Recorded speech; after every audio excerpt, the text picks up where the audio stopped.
So I try to correlate the scientific modern mind, reason and logic, with spiritual truth and merge the two so that it's comprehensible from either direction. No? Ordinarily, the world of science stops here, and the world of spirituality starts here, and they really don't have any dialogue.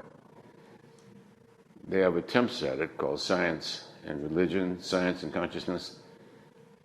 And if you listen carefully, you realize, what is the relationship between science and religion? There isn't any.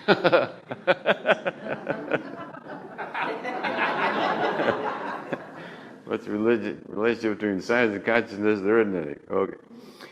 But we do try to merge the two, because the modern spiritual truth is heard differently by the modern mind than it was many centuries ago, where it was taken on a faith kind of a basis, huh?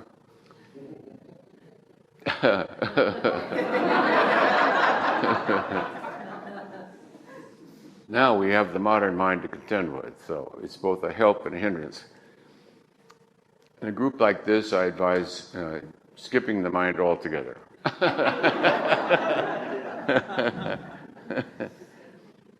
So if I just tell you what's happening and all you have to do is notice it, you don't have to think about it, although later we'll explain it.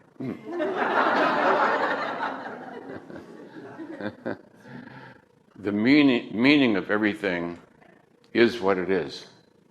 That is its meaning. Its meaning is what it is.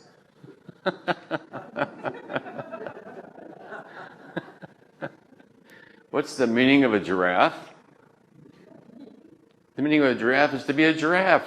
What did you think it meant?